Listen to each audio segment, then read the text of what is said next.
It is just a huge honor for me today to be podcast interviewing Justin Krane, CFP for Certified Financial Planner, CIMA for Certified Investment Management Analyst, and he's a fractional CFO for dentist, Chief Financial Officer. He's the founder, president, and CEO of Krane Financial Solutions in Los Angeles, located in Calabasas, California. Did I get that right? Yeah, Calabasas. Calabasas, is that a suburb of San Diego or LA?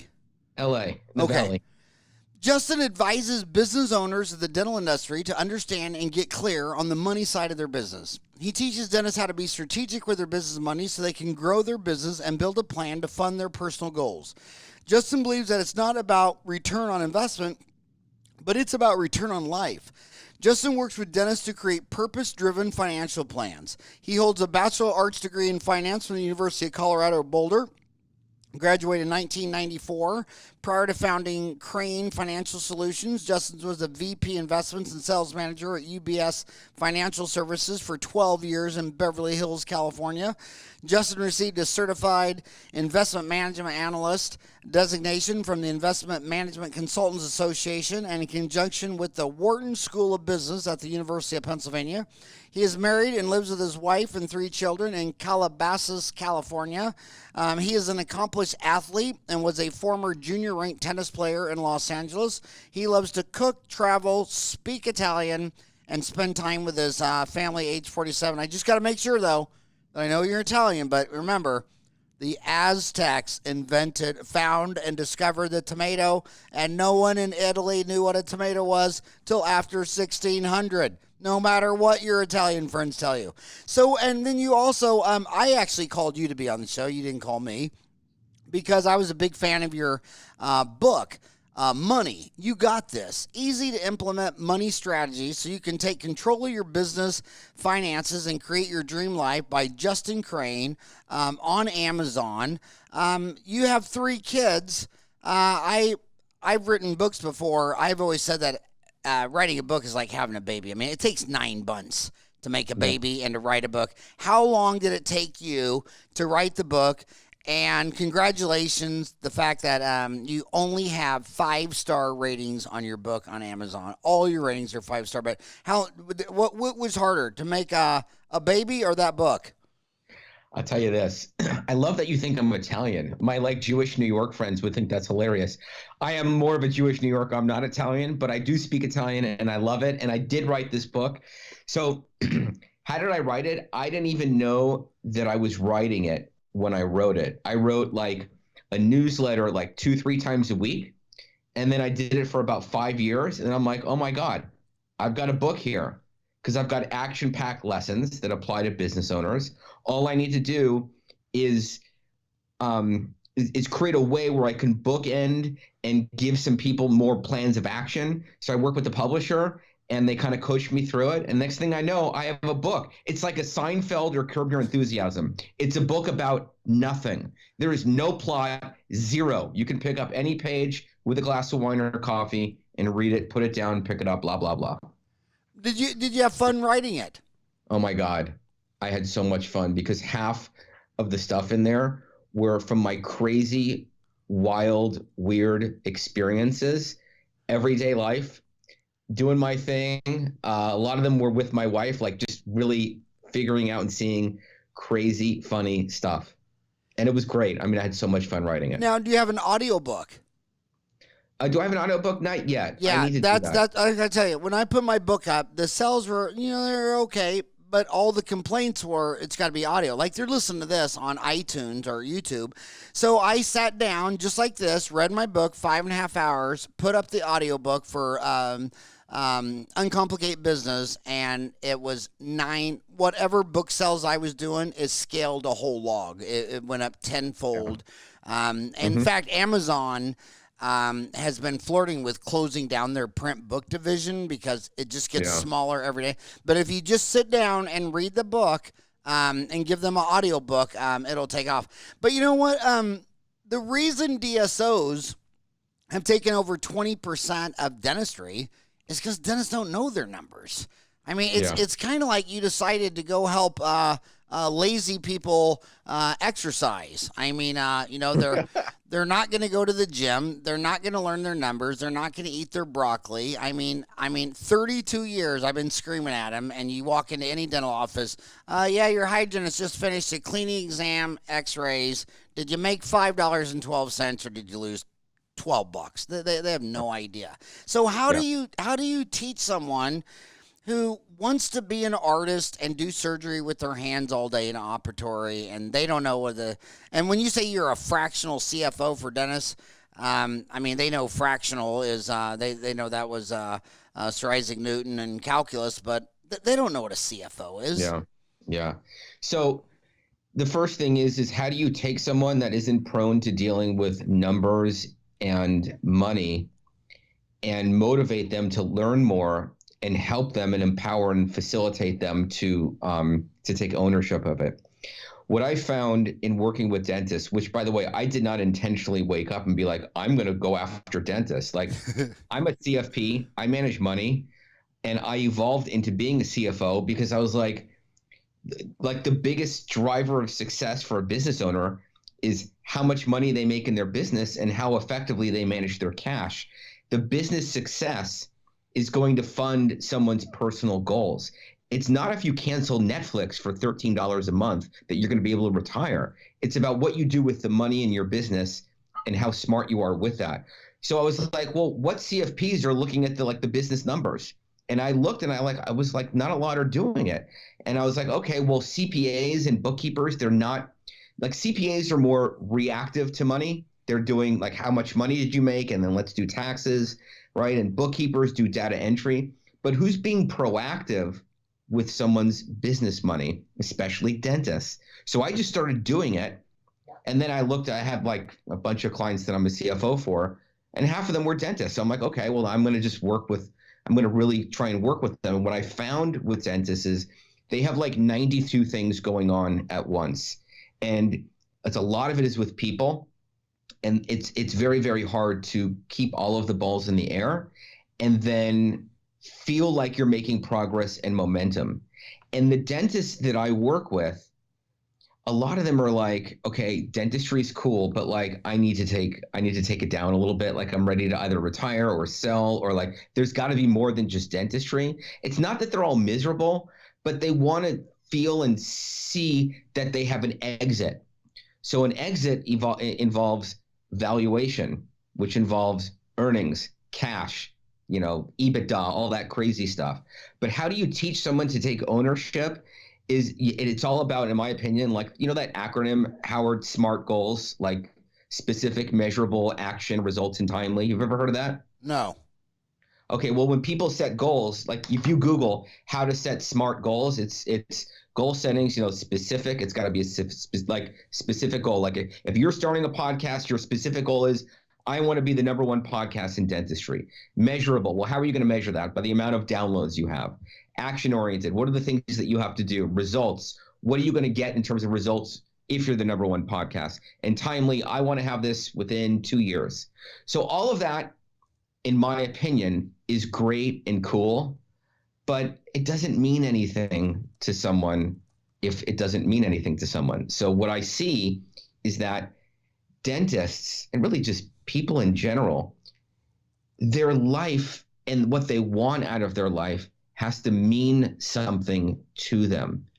Why are they doing dentistry? Why are they trying to save money? Why are they trying to make money? What are they really trying to do? And how can they get a return on their life? Now that's like cool and like it might be hokey to some people listening, but the kind of things that I'm looking for are from really dentists or from anyone is like, I want to start a foundation. I want to, spend more time with my family. I want to make an impact in dentistry. I want to work part-time because I love traveling to Italy and staying in a villa and drinking red wine. I want to, whatever it is, it's got to have meaning. So if I can get these dentists to establish meaning about what they want for their life and teach them that their business success is going to fund their true life personal goals, they're going to take more ownership of dealing with the numbers. Because if they don't deal with the numbers are going to deal with them, and they're not going to be able to get to do what they want in life. And that is not good. Okay, bring us up to speed on what you're actually doing, because you're out there in Calabasas, California. So that's right by Thousand Oaks. That's by Malibu, Simi Valley, Los Angeles, Santa Clara. I mean, so you're in that major. I mean that when you look at the United States population from like Boston to Philly's like a 50 million density. You're in another one of those 50 million density strips. What's the market? You've been in dentistry. How long you been in dentistry? Like only 5 years, not 50 years. I mean, I've been in business 25 years, but I've worked with dentists for 5. Is it are you mostly what's dentistry look like down there in Southern Cal? I mean that's the most brutally competitive state. They got 6 dental schools. They got a healthy flow of dentists immigrating from. I think there's dentists practicing there from 68 different countries. It's a lot. What does the dental industry look like down there? What I see are a lot of solo guys and gals that are doing, let's say, $1 million to $3 million in sales. A lot of them are trying to bring on associates and figure that out. A lot of them are trying to figure out, well, are they going to sell to an associate? Are they going to sell to a DSO? It's getting more competitive, and they're having to work harder for the same buck. And they feel like their business is struggling. It really isn't. They just feel like it's a little bit more intense. There's a little bit more competition, and they're like, okay, I got to make some hay while the sun shines.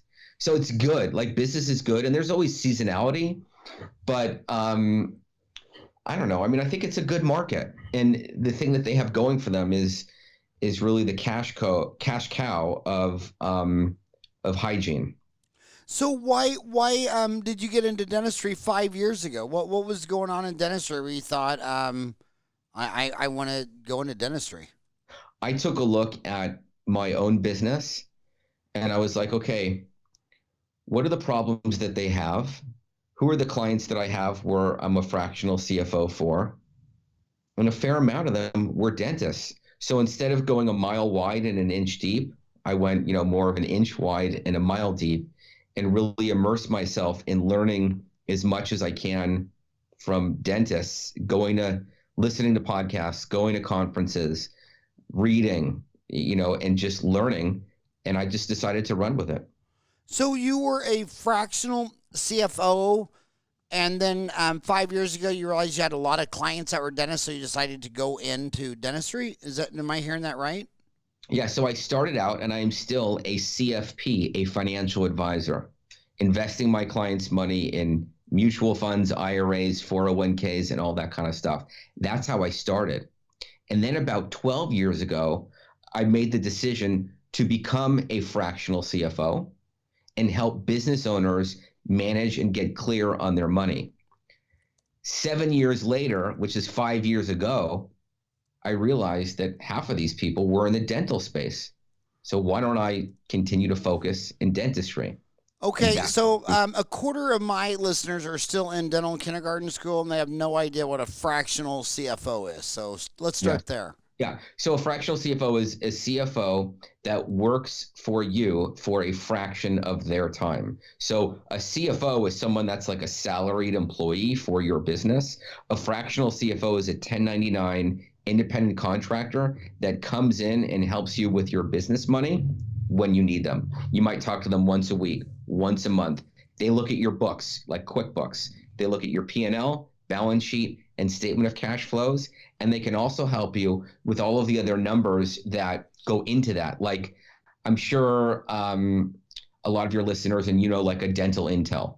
So you can take a look at a lot of numbers from dental intel and analyze those, and then bring them in and see how they interact with your business numbers, QuickBooks and profits and loss and stuff like that. Well, let's just you said it first, not me. So you walked into that glass door. Dental Intel. Do you recommend that? I mean, is that something good? Basically, it's It's a way to try to see your numbers better. Are you a fan of that? Yeah, I like it. I think anything that helps dentists understand what's behind their numbers, whether it's, I mean, just keep it simple, like how many new patients are you bringing in?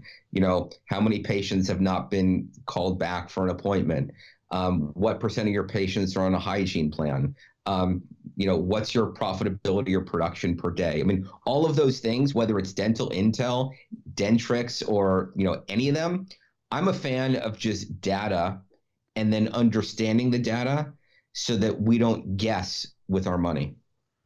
Do you recommend any of those dental dashboards to your clients? Yeah, I mean, I think they're all good. I create some of my own, just some of my own KPIs, key performance indicators, um, with dentists to help them track certain things. Um, so let's say I have a client of mine that has an associate, but he feels like his referral sources are aging and he wants to get more referrals. So maybe what he needs to do is do more in marketing. So I'll track a few line items that go into marketing, and we'll look at KPIs like how many lunches is he having or she having with referral sources. Should they be spending money and bringing in someone on staff to help them with marketing? Stuff like that. So I like data, and I like measuring it based on where the dentist is in relation to what they're trying to accomplish. Um, my so here's my thing. I'm gonna rant just for 1 second, real quick. But to me, this goes back to 1987 when I opened up my practice. I bought my Intel. It was 287, 286. Do you remember the 286? Sure. Are you that old? How old are you? I was born in 72. I was 15 at the time, but I remember that computer. Oh my gosh! So you want to hear how dumb I was? The guy that sold it to me, which is oh my God, what's his name? It's Susie out of Nebraska. What was his name? Gary Susie out of Nebraska. He's telling me, he goes, and he believed it. He wasn't lying to me. He said, well, it's everybody's got that Intel 286, but they're coming out with a 386. It'll cost you more. But you get that 386, you'll never have to upgrade your computer again. I mean, it's the strongest computer ever built. I mean, the Pentium was 10 times stronger than that thing. Remember the Pentium when it came out? Yep. That was but anyway, the dentist they would buy Dentrix or EagleSoft, and they would do their accounting on Quicken or QuickBooks Pro, and those were two separate entities. And just because of that bipolar schizophrenia, right brain, left brain, whatever you want to call it, to this day, no dentist ever knows their numbers. You talk about these dashboards where they're pulling numbers in from your Dentrix, your EagleSoft, your Open Dental, and your QuickBooks accounting. You're trying to give them a package, but even that, it's not seamless. And then they argue with dental insurance companies about every stupid thing other than the only thing you need, which is your number one cost is labor. Everyone that comes in with insurance, I got to pay labor to call Delta to verify that yes, indeed, this person sitting in front of me, Justin Krane, does have dental insurance. And then they got 20 different plans, and Justin Krane is on plan number 3. So that's all massively expensive for Delta and me. And then when they go to pay, if I'm not if I'm they're in network, they'll send me the check. If they're not in network, they send it to the patient, which the patients, the 80-20 rule, 20% are going to go cash it and buy Mountain Dew and meth, and you'll never see the number again. And when they should be sending that paycheck through my Open Dental, so no human has to enter it at $20 an hour plus medical benefits, only works 32 hours a week and is not there 91 or 81% of the 160 hours a week, and then put it in Chase Bank, which the only reason I use Chase with Jamie, not because I'm in love with Jamie Dimon, and I really am. I mean, he lives in his company, like Walt Disney lived at Disneyland. But it's because if you use Skank of America, their online application, I mean, whenever you use it, it has errors. You have to call support. Someone in high school would know that Skank of America's online banking was designed by a drunk person. So when, they're never, they Delta, Open Dental, QuickBooks Online could make this perfect. 32 years later, they haven't made a dent in it. Meanwhile, the DSOs who have a layer of management, like me, who can hire a bookkeeper and a marketing and an HR and a full-time lawyer and all that stuff, they've taken over 20% of the market. And in 20 more years, they will take over half the market just because of the fractional CEO. Just because Dentrix and Eaglesoft don't hook up with, just because of the financials is going to be why DSOs take over the whole urban world, and private practice will only exist in the rural illiquid assets. And it used to piss me off, but now that I'm 57, it's just like, it is what it is. You know what I mean? It just is what it is. They're never going to do it. I've told them for 32 years they wouldn't print my columns in their magazines because they were too controversial. So I started my own damn magazine and told them myself since 1994 every month. They don't even care. So why? So I'm asking you, Justin, why did you go into this business when these dentists, they don't even care? In fact, they'll tell you, yeah, Dentrix is good. Dentrix is good. Did your mom hit you with a baseball bat right upside the head? I mean, did you fall down a stairway? I don't know. I mean, I wouldn't walk into an obesity contest and say I want to be a personal trainer. You know, do you do that on the side? You go into hot dog eating contests and tell them that you're a personal trainer on weekends? So how are you getting this dentist to address what has already killed him? I mean, finance to dentistry is just like a meteorite to dinosaurs. I mean, the dinosaurs were killed by a financial meteorite that landed upside their head, and they never saw it coming, and I don't think the dentist will ever see it coming. I love what you had to say about the overwhelm about software, dentistry, DSOs, where the industry is going. What I think the issue is with these dentists is they feel, the ones that I work with, that financially they're not where they want to be. They want to have more money in their bank account, their mortgage paid off. They want to work towards financial freedom, but they feel stuck. And it's like, same thing, new day. They know that they need to do something different, and they want to feel like they're taking more control of their finances. The ones that you're saying that don't care and could give two you-know-whats about Eaglesoft or QuickBooks or whatever and don't want to take control of their money and plan, I'm not working with those people. I'm not going to try to convince someone to take more control and to care about their financial situation. If they don't even care about it, how am I supposed to help them? So I'm only going and working with the clients that really want to improve their financial life. And yes, they're overwhelmed with all this software. I mean, it's insane. So I figure out a way to just keep it very, very simple for them, to make them feel like it's not all on them financially, and to give them very simple things that they need to do, action steps, and then just clarity on some numbers to where they feel like they're not too overwhelmed to where they just want to give up. Okay, so tell me how this works. Okay, do all your clients have the same software? I mean, do you only take clients that have Dentrix or Eaglesoft, or do you take? I don't care. I don't care what software they're on. So you're agnostic. Yeah, Did you tell your Italian mother you were agnostic? Did this go over? Did she throw a tomato or a potato at you when you told her you're agnostic? Okay, what about the accounting? Do they have to be on QuickBooks Pro, QuickBooks Online? That was great. But what about accounting software? Yes, I need a clean set of books. I prefer QuickBooks. There are some other ones like Zero and But some but other wait ones. wait but QuickBooks has many properties. They got Yeah, QuickBooks. They sold off Quicken. They got yeah, QuickBooks Online. Which Quicken yeah. do you recommend or mandate? I love QuickBooks Online. That way I can have my own username and password, log on to their books whenever. Online, it's held in the cloud. QuickBooks Desktop, I have to remote in via a server or a password and use something like TeamViewer or log me in and log in. And like every month there's a new security update or a new password or something. It takes a little bit of time, but it's doable. I like QuickBooks Online. I prefer QuickBooks just in general, but I like online. I don't care about all the other software. But the other thing that I need is a good bookkeeper. I'm not the one doing the books.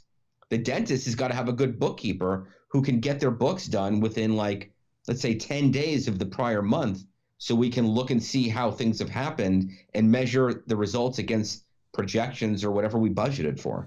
And it's so sad because they think they're doing good accounting, so they pay for this heavy duty CPA, and he doesn't make him a statement of cash flow. He's just doing their tax accounting, and he's charging them a ton of numbers, and all it is a third person accountant for the IRS. Like if you're publicly traded, it'd be for the SEC, and those are the guys who know no managerial accounting. So then you got the other dentist who's smart and he doesn't have that big expensive CPA. He gets a $12 an hour bookkeeper to come in his dental office and do all the paying the bills. And that dentist always knows his numbers twice as good as the guy preparing him for the IRS. That's just another reason I hate the IRS and tax. So you don't want QuickBooks Desktop. You want QuickBooks Online. Yep. Okay, the next question these dentists are going to ask is, what about payroll? Does this include payroll, or do you do payroll, or is this something their bookkeeper should do? The payroll is so I do not do that. Like I'm a financial advisor. I'm not like their glorified assistant. I'm not going to do data entry nor run their payroll. An employee of theirs is going to run their payroll most of the time. Sometimes the CPAs will do it, but usually it's an employee or a front office admin or something like that. They'll run their payroll. Is there any, if she's working right now for somebody else, she got out of school 4 years ago, she's going to buy her own practice. Is there any practice management software that you work with that you like more than others?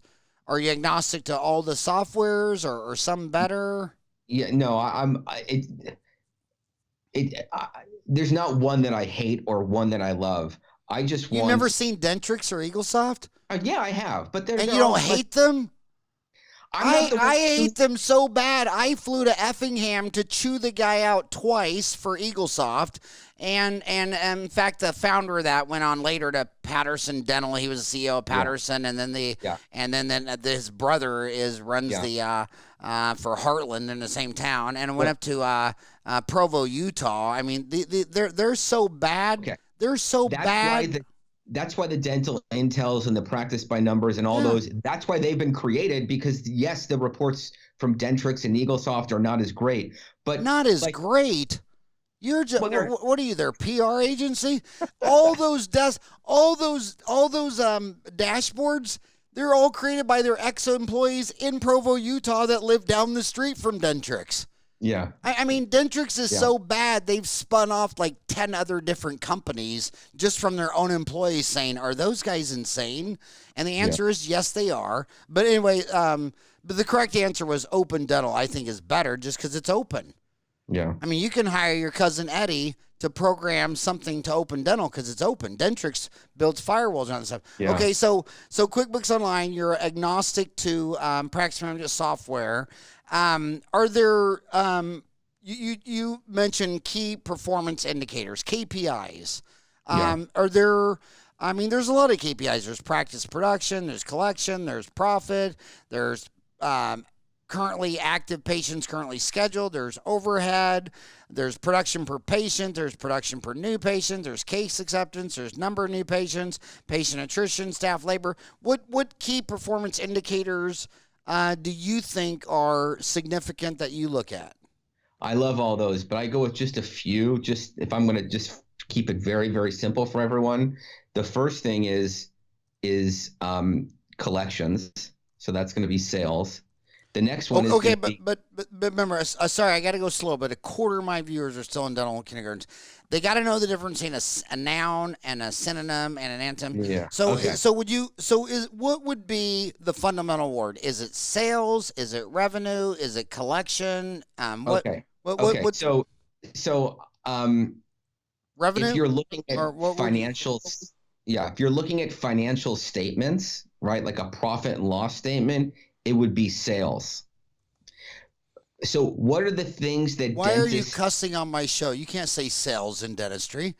My God, they're not salesmen. They're not going to sell dentistry. You just called them all. okay, But anyway, so sales would be the main word, and what would yeah, be so the most weighted synonym? Would it be it revenue? would be it would be no, it would be collection against the production. So what's your collection? So if your production is $10,000 and you collect 9,000, the collection would be 9 grand, which would show up on the sales on the P&L.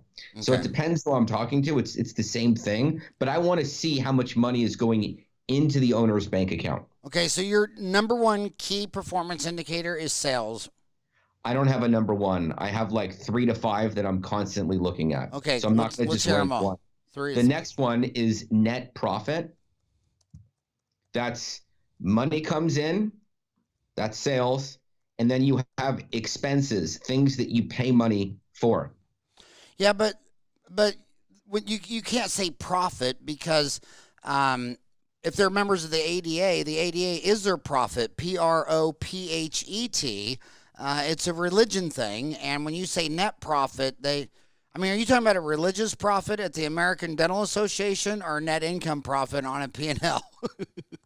I'm talking about net income. Okay, so that's profit without a PHET. Okay, well, you Yeah. just lost all my viewers. They're now Yeah. they just switched over to the Joe Rogan podcast. Okay. But anyway, okay, so net profit. Yes.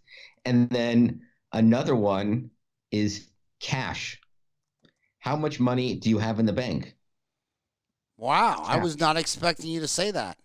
Like literally, it's one of the biggest problems that dentists have is managing their cash. But you know Where did why? the money go? You know why? Because you get a statement of income, which is the only one their CPA gives them, because that's what the third-party tax collector IRS wants. They've never been given a statement of cash flow, and they only Mm-hmm. get a balance sheet when it's time for a divorce. And they have to split up all the assets. So they've never been given a statement of cash flow. And if you don't know what a statement of cash flow is, and you've used your same CPA for 10 years, fire him right now and call Justin Krane. What's your number to call, Justin? 310-237-6491. Okay, wait, I don't even have that number. Okay, say that number again. 310 310 237 237 6491. 6491. So Let's let me tell you this. I have no connection with Justin Crane. He's not going to give me a dime. Nothing there.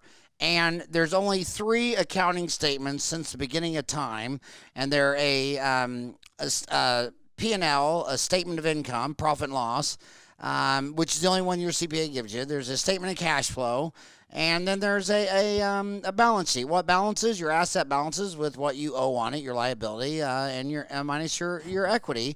And you've been using the same guy for 10 years. You know none of your numbers. It's all hell's broke loose, but you keep him just because you're a nice monkey and he's a nice guy and you go eat a sandwich once a year. No. Fire his ass because you've given him money for a decade and you don't know what a statement of cash flow is. And now it's so bad that DSOs have taken over 20% of the market. And this guy is the first guy I've ever heard that added cash as a key performance indicator. And you would only add that if your clients were just like from a religious institution following dental profits with a PROPHET. So, okay, so we got sales, net profit, cash. What are the other 2? Well, okay. So I have a comment on what you said. We'll come back to it in a minute. But another one that I like is labor compared to net collection. So labor is one of the biggest expenses for a dentist. So we need to track labor compared to net collections. Okay, And is that think about that. would Like if you're running, would that just be easier just to say revenue per person? Just total collection divided by number of employees? I mean, a um, lot of the Fortune 500 just yeah, says you revenue can per person. you can do it that way, or you can flip flop it and be, cost of labor divided by your net collections. You can do it that way, or that's the Well, other how do you way, do it? How do you do it? Cost of labor divided by. divided by net collections. And that could be anywhere depending on, 20 to 40%. It could be, it's going to usually fall in that range. Um, but that's one of the biggest expenses for a dentist. And there's a few others, but like you're always going to have a rent payment. You're always going to have to buy supplies. But that one thing, that labor is a biggie. It's the biggest, isn't it? Yeah. I mean, after you get done Yeah. paying labor, I mean, when I see these people that are locking up the thermostat, it's like, after I pay payroll, I don't give a shit what the electric bill is. It's and then you got some poor old obese woman trying to turn the air conditioner up real high. Then you got some skinny anorexic in the back turning it down, and it's like that's not your problem. Your problem is labor. And Yeah. and I'll tell you another thing.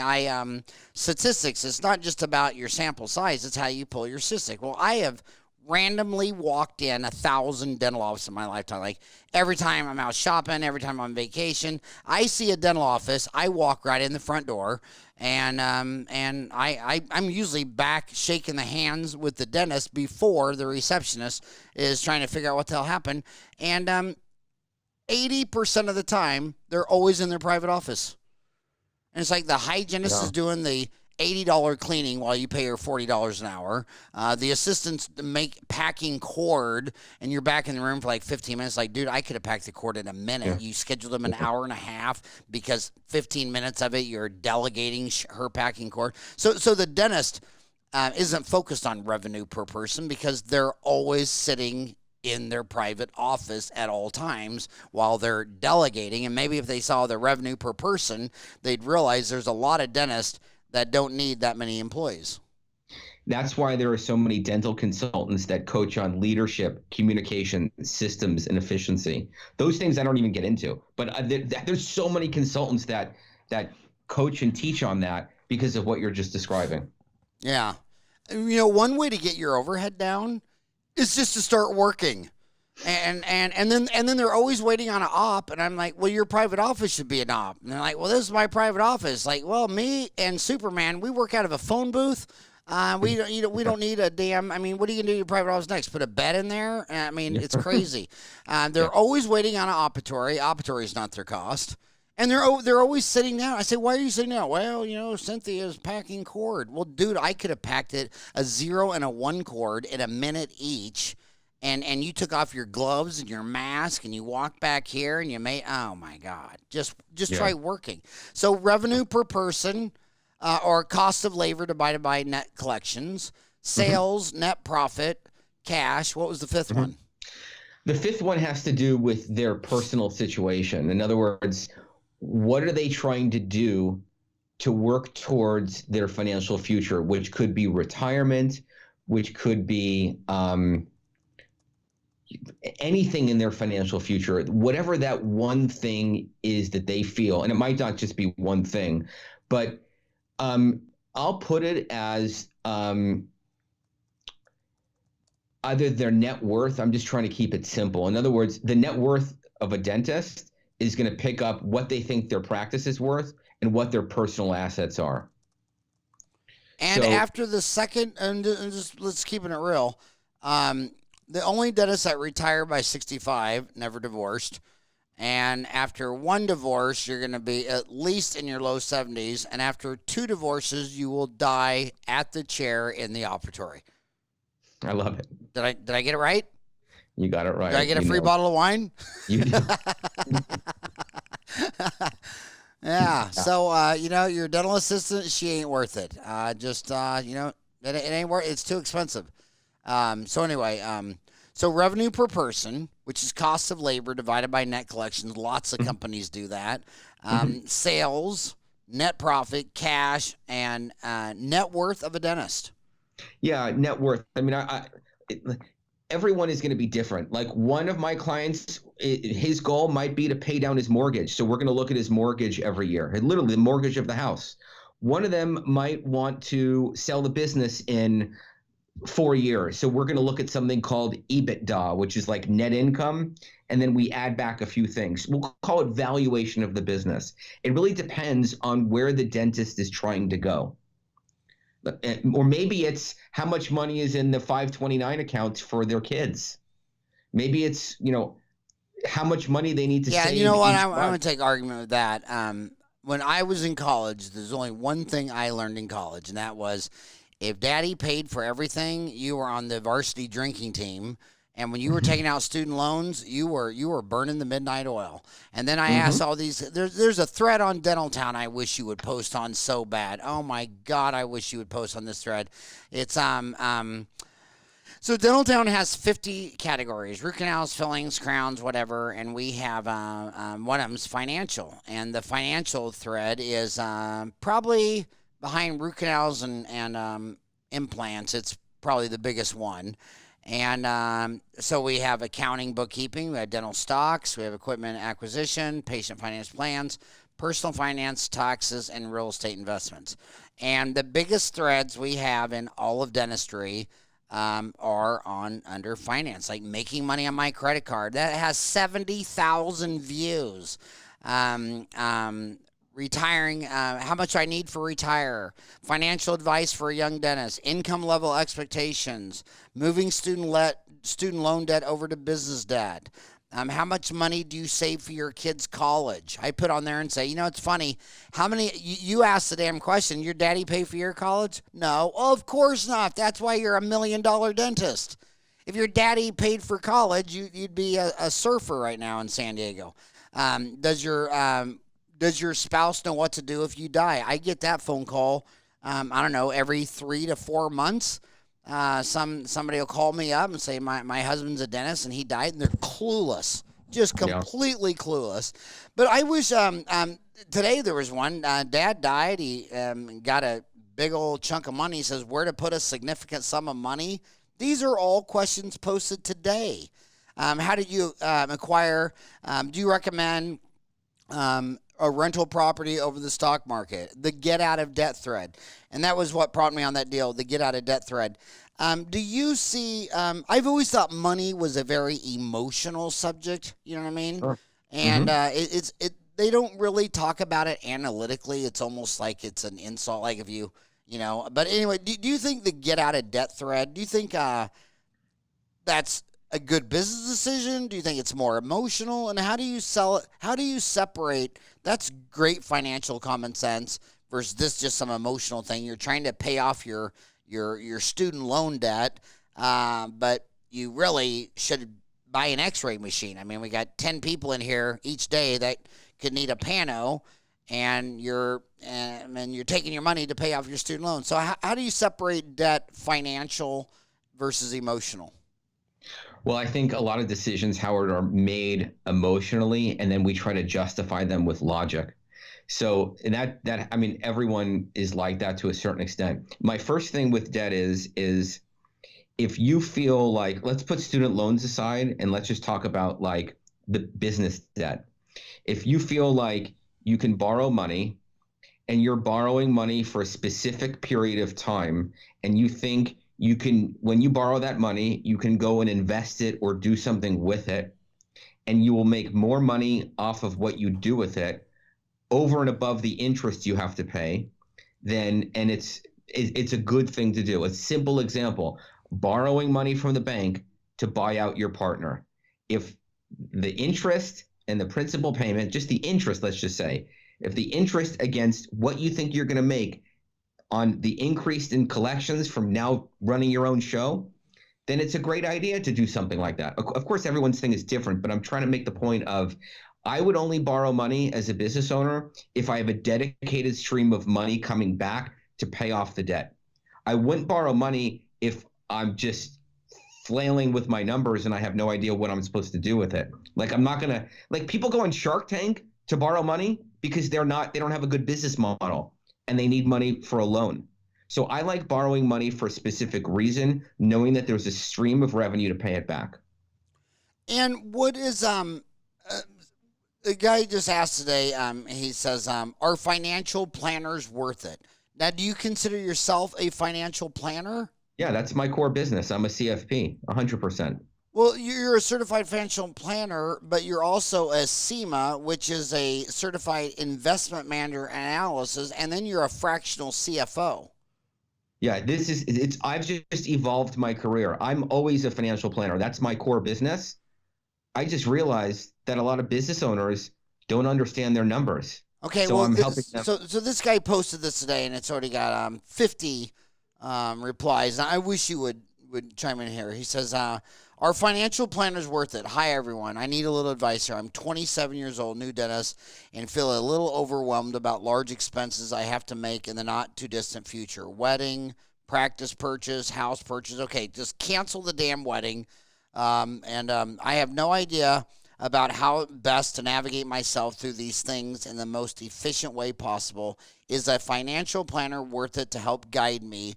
What have your experiences been finding a financial planner? What exactly should I be looking for? Thank you." I wish you would log on here and answer this. Yeah. But anyway. So it's like, if you go to a Chinese restaurant and you like have a terrible experience and you're like, okay, I'm done. I'm no longer eating Chinese food. You're going to have a bad rap on Chinese food. So when someone hires a financial planner and they don't have a good experience with it, or they invest in the stock market and they get killed, their frame of reference is what recently happened. And they'll think, oh, if this happened with this guy or this Chinese restaurant or this stock market, or my dad got killed in the market, they're not going to invest in that. So it really depends on who you're working with. Of course, anyone giving advice, if they're good, you should consider hiring them and working with them. I mean, I think the consulting and advisory business for really anything is great if the person that is working, with you and giving you advice has your best interests at heart, is smart, knowledgeable, and it's clear on what they're going to provide for you and how they're going to get paid. The reason why financial advisors have such a bad rap is that many of them are held to what's called a lower standard called the suitability standard, where they have to recommend suitable things for you. They can work on commission. They legally don't have to have your interest first, and they can kind of just go by their merry way. And that's really not the best way to work with a financial advisor. The better way is to work with someone that's a fiduciary. Legally, they have to put your interest first. It's in writing. They don't work on commission. The only one that's paying them is you, and they're held to this higher standard. That's the way that I work. I was the commission suitability route for the first half of my career. Then I bailed on it and dropped all my licenses and now have no commission licenses at all. It's just the license to give advice and to manage money for an agreement. Okay, slow down, Spanky, on the fiduciary part. We just had a who's that guy last week tonight? John Oliver, Sunday night, HBO. Do you ever watch his deal? No. Last week tonight. It's a really great show. And he did a whole deal on fiduciaries. He was saying that you got two people from 25 to 65.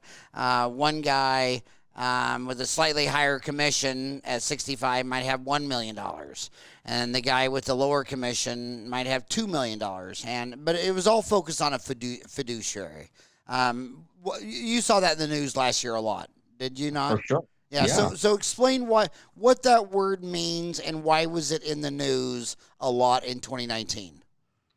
Because, it really started with the fact that a lot of the Wall Street firms weren't giving great advice to clients, and they lost money at the expense of financial advisors making a lot of money.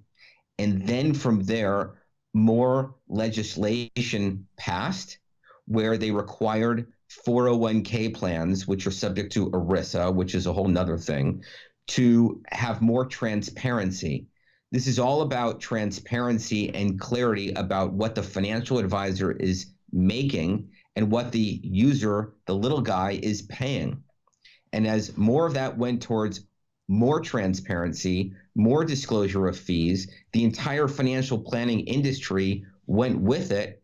And the fee only guys, the fiduciary guys like me, embraced it.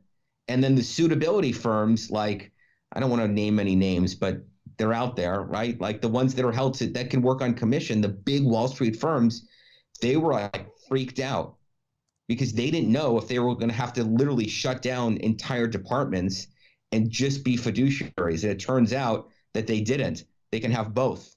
But the public doesn't even understand what the difference is. And I just think it just, in any advisory client relationship, the fee needs to be disclosed. The advisor needs to be working in the best interest of the client. And the client needs to feel that. Okay, when you were talking about your key performance indicator, revenue per person, cost of labor divided by net collections, sales, net profit, cash, net worth of a dentist, a lot of them always hear EBITDA, EBITDA, EBITDA, earnings before interest, taxes, depreciation, amortization. Are you a big EBITDA guy or not really? Or what do you think of? I mean, you just see it on every article. I mean, everybody's talking about it. Yeah, that's because of the DSO business of dentistry growing, is that if a dentist wants to sell, it's all about EBITDA and then a multiple of that, which they get when they sell. Am I an EBITDA guy? Working with clients who are not selling? No, I'm not into it. I don't need to be concerned with that. The three financial statements and the other stuff I'm more concerned with. But as soon as a dentist is thinking about selling, it could be 3 years from now, could be 6 years from now, could be whatever, then I'm all about that, because that's the metric that buyers look at. And I know my homies. I mean, I know them well. And they always think that they're going to solve all their problems. If I just had 10 more new patients a month, I'd solve all my problems. When you're a fractional CFO looking at these dentists, do you think a large portion of their success is a steady flow of new patients, or do you think there's other factors that weigh in more, like, you know? When you say success, do you mean like the success of their business or the success of themselves personally? A healthy business, it's cash flowing. They're always taking in more revenue than their expenses. That what? Well, let me say it like this here. When you, because we got a lot of kids, a fourth of them are still in practice. They're all under 30. When you see, here I'm working on 100 dentists, and these are the 10 most happiest, healthiest dentists where you would want to be a patient. And here's the 10 most miserable son of a bitches that, they're having tough times. What do these guys more likely have going on in their life than these 10? Is it more new patients? Is it a better location? Is it more technology? Is it that more advertising? What separates the top 10% from the bottom 10% in your mind? Really good people that they have on their team, really good people, and the decision that they're not going to do everything themselves and that they have to delegate and surround themselves with a smart team. Not to the extent that they're not going to deal with it, but they have to have good people. If they have good people, they're going to do great. Nice. Well said. I mean, I even named my book, Uncomplicate Business, How You Manage People, Time, Money. I mean, my God, it's that simple. And then you look at all the HR questions on Dental Town. They're like, I mean, even today, should I fire my front desk? And then they explain their front desk. It's like, dude, do I have to fly out there and shoot her myself? I mean, what does she have to do to get fired? I mean, what's the bar?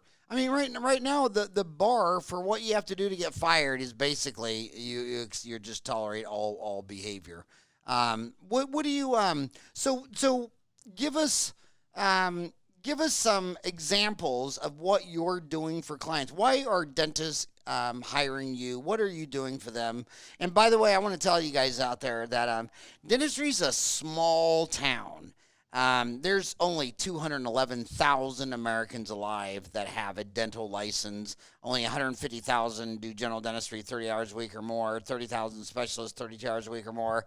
And I want to tell you that staying power is everything in dentistry. Like a lot of times they'll tell me, Well, I heard about this person or that person, but I heard she wasn't any good. Well, how long she been in dentistry? She's been around for 5 or 10 years. Yeah, well, you can't stay around 5 or 10 years without pleasing somebody. So staying power is huge. Look at new restaurants.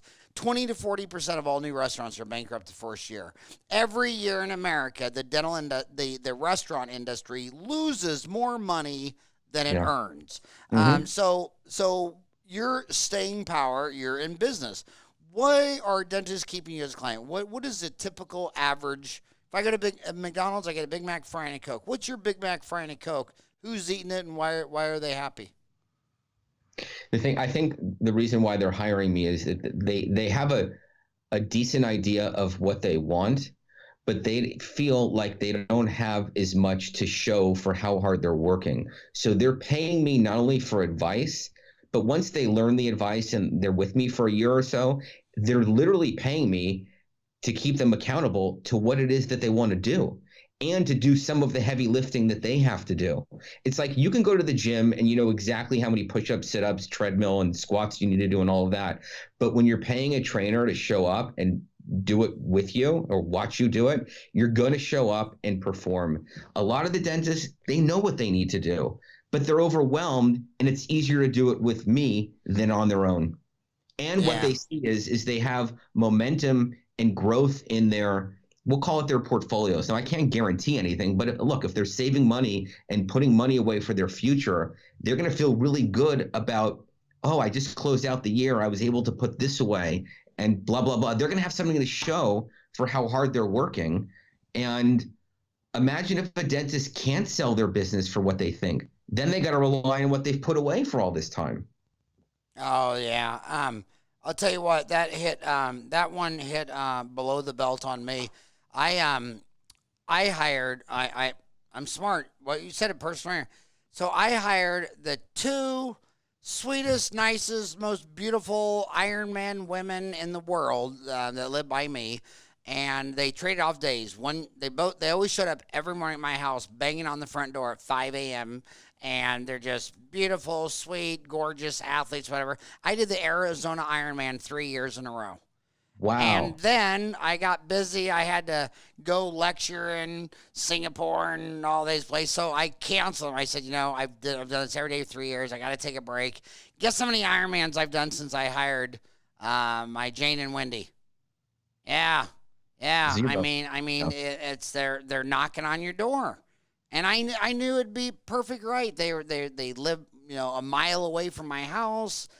Yeah. So you're saying you're almost more of a personal trainer, financial advisor. Totally. I'm the proactive one. Like we talked about it, but let me give you a real example. So when a dentist grows, how do they know that they're setting the right amount aside for taxes?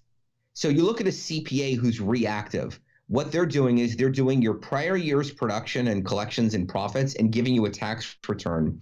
And they're emailing you some like file to sign and tell you what your estimated tax payments are for the year and all of that. But let's say your business grows. You can't just make estimated tax payments on what happened last year based on old random assumptions. Someone needs to email the CPA the P&L for the first 3 months and true up the cash as to what's the dentist's and what's the IRS's. And like, well, who does that? The dentist doesn't do that. They're way too busy. The CPA, they don't want to be bothered with that. They're doing taxes based on last year. So an example is I'm emailing the CPA and being like, the P&L has made this. Are we on track? How much do we need to set aside? Then I literally go with the dentist. I'm like, you need to write the check to the IRS now. Send it. Or move it over to another account and don't touch it. So I'm emailing the CPA. The dentist isn't doing anything. They're copied on the emails, but they feel like someone's doing some of the heavy lifting with them. Beautiful. So you also say that it's not about the return on investment; it's about return on life. Yes. What do you mean about what does that mean to you? So I'm going to call bullshit on the entire financial advising industry.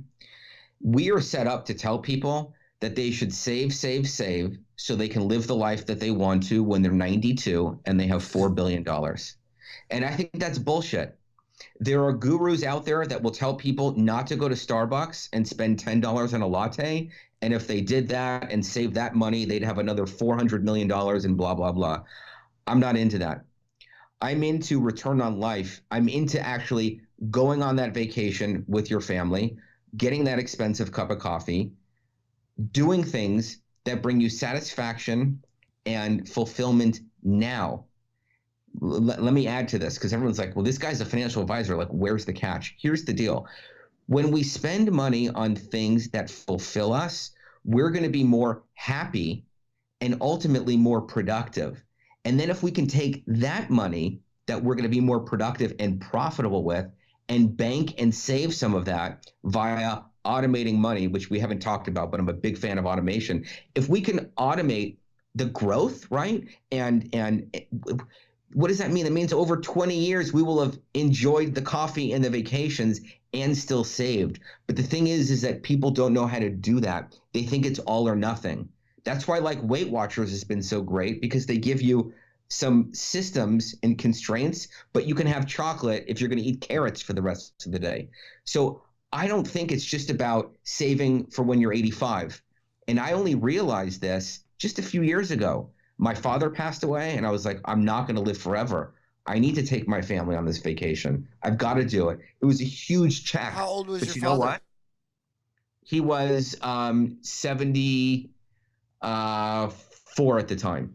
Which is the exact 50th percentile. He died on the 50-yard line. 74 boys, 79 girls.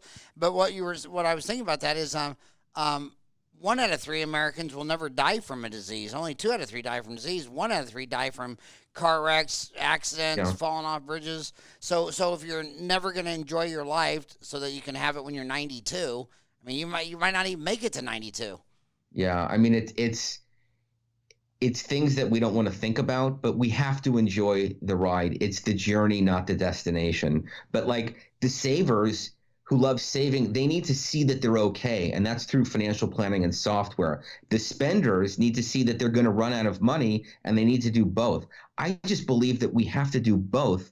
And the business model of Wall Street is about delayed gratification. And of course, it's important to save and compound your money and all. I believe in that.